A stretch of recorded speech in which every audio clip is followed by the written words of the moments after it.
అధికారంలో లేకపోయినా జగన్ రెడ్డి అరాచకాలకు మాత్రం అడ్డు అదుపు లేకుండా పోతోంది.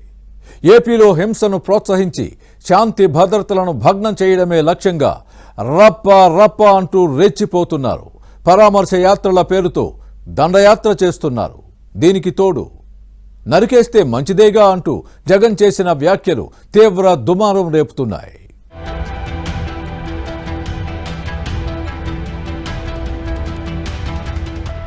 ఏపీలో వైసీపీ అధికారం పోయినా ఆ పార్టీ అరాచకాలు ఆగట్లేదు.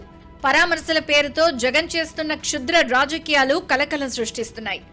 అధికారంలో ఉండగా తన పులివెందుల మార్కు రాజకీయాలతో అరాచకం సృష్టించిన జగన్ రెడ్డి అధికారం కోల్పోయాక అందులో మరింతగా ఆరితేరిపోయారు. ఓటమి నోర్చుకోలేక, ప్రజలిచ్చిన తీర్పు నుంచి గుణపాఠం నేర్చుకోక ఏపీ ప్రశాంతంగా ఉండొద్దన్న ఆలోచనతో రెచ్చిపోతున్నారు. రాష్ట్రంలో శాంతి భద్రతల సమస్యలు లేవనెత్తాలన్న దుర్బుద్ధితో అరాచకం సృష్టిస్తున్నారు. నెలకో పరామర్శ పేరుతో ఇంటి నుంచి బయటకొస్తున్న జగన్ వేల మందిని వెంటేసుకుని తిరుగుతూ బల ప్రదర్శనకు దిగుతున్నారు. జగన్ వెళ్లిన చోటల్లా వైసీపీ మూకలు పక్కా ప్లాన్తో విధ్వంసం సృష్టిస్తున్నాయి. గుంటూరు, పొదిలి, సత్తెనపల్లి ఊరేదైనా అరాచకం మాత్రం అదే. టార్గెట్ మాత్రం శాంతి భద్రతల వినాశనమే. పోలీసులు మహిళలపై రాళ్లు, చెప్పులతో దాడులు చేస్తారు. వారి తలలు పగలగొట్టి పైశాచికానందం పొందుతారు. దీనికి తోడు సినిమాల్లో డైలాగులను వంటబట్టించుకుని మేం అధికారంలోకి వస్తే రప్ప రప్ప వెంటాడి చంపుతామంటూ ఫ్లెక్సీలు గట్టి బహిరంగంగా బెదిరింపులకు దిగడం ఇప్పుడు తెలుగు రాష్ట్రాల రాజకీయాల్లో హాట్ టాపిక్ గా మారింది.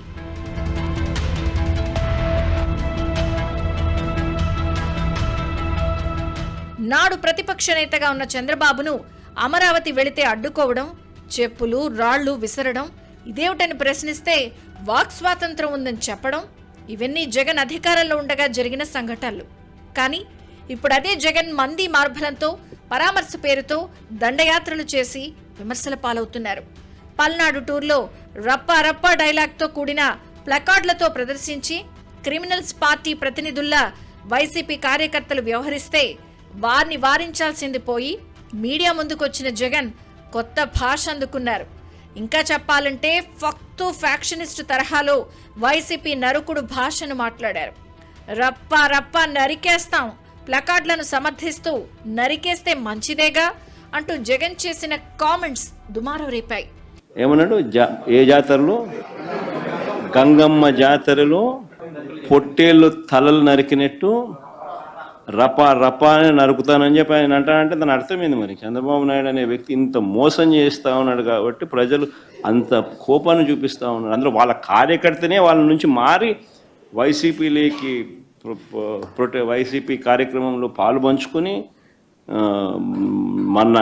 మన అభిమానస్తుడై నెక్స్ట్ టీడీపీ ప్రభుత్వంలో టీడీపీ వాళ్ళను రపా రపా ఏం జాతరలది గంగమ్మ జాతరలో ఏం పొట్టేలు తల నరికినట్ట రపా రపా నరుకుతాను, మంచిది కదా.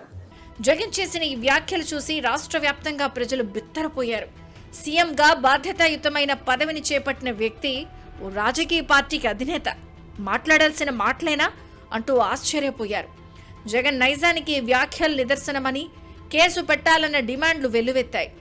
జగన్ వ్యాఖ్యలపై సీఎం చంద్రబాబు ఆగ్రహం వ్యక్తం చేశారు. దేశంలో ఏ రాజకీయ నాయకులు ఇలా లేరని, జగన్ వ్యాఖ్యలతో సమాజానికి ఏం నేర్పిస్తున్నారని మండిపడ్డారు. అందుకే క్రిమినల్స్ ఎప్పుడు కూడా క్రిమినల్ బ్రెయిన్సే పనిచేస్తూనే ఉంటాయి. వాళ్ళకు నరికేస్తాం, చంపేస్తాం, రఫాడతాం, రఫా రఫా రఫా రఫా నరికేస్తాం. ఎవరైనా ఎక్కడన్నా విన్నారా మీరు? ఎప్పుడన్నా చూశారు ఈ పోకడు? ఈ రాష్ట్రంలో దేశంలో ఏ రాజకీయ నాయకుడైనా, ఏ రాజకీయ పార్టీ అయినా ఇలాంటి ఒరవడు ఉందా? చంపేయండి, పొడి చేయండి, లేదంటే ప్లే కార్డ్స్ పెట్టుకొని వచ్చి డెమాన్స్ట్రేట్ చేసి ఆనందపడిపోవడం. ఎక్కడికి పోతున్నాం? దాన్ని చూసి ఏం నేర్పిస్తున్నాం మన సమాజంలో?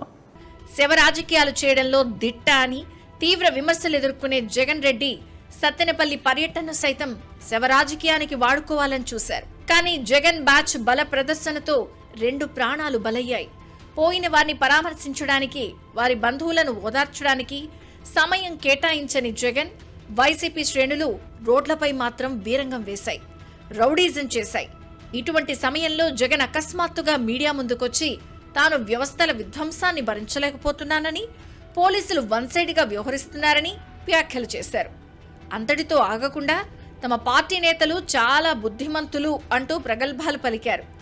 కేవలం 3 వాహనాలు, 100 మంది మాత్రమే పరామర్శకు రావాలని పోలీసులు నిబంధన ఉండగా దండయాత్ర మాదిరిగా జగన్ జనాన్ని వెనకేసుకుని వెళ్లారు. ఉండవల్లిలోని తన నివాసం నుంచి సత్తెనపల్లికి సమీపంలోని రెంటపాళ్లకు సుమారు 75 కిలోమీటర్ల దూరం ఉంటుంది. ఉదయం 8:30కు బయలుదేరిన జగన్ సాయంత్రం 4:30 గంటలకు అక్కడకు చేరుకున్నారు. అంటే ఈ 75 కిలోమీటర్లను ఆయన 8 గంటల పాటు షో చేసుకుంటూ వెళ్లారు. జగన్ దండయాత్రను పరామర్శ అని ఎలా అంటారని ఎన్డీఏ నేతలు మాత్రమే కాదు, ప్రజలు సైతం ప్రశ్నిస్తున్నారు. జగన్ ప్రోగ్రామ్ షెడ్యూల్ రాగానే వైసీపీ గ్యాంగ్ పక్కగా ప్రిపేర్ అవుతుంది. పరామర్శకు వెళ్తున్నా సరే వేల మందిని పోకేస్తుంది. అంతేకాదు ప్రత్యర్థి పార్టీల్ని రెచ్చగొట్టేలా సోషల్ మీడియాలో పోస్టులు పెడుతుంది. ఇక జగన్ గ్రౌండ్లోకి వచ్చాక అరాచకం హద్దుమీరుతుంది. నిర్దాక్షిణ్యంగా నరికేస్తామంటూ నిర్భయంగా ప్లకార్డులు ప్రదర్శిస్తారు.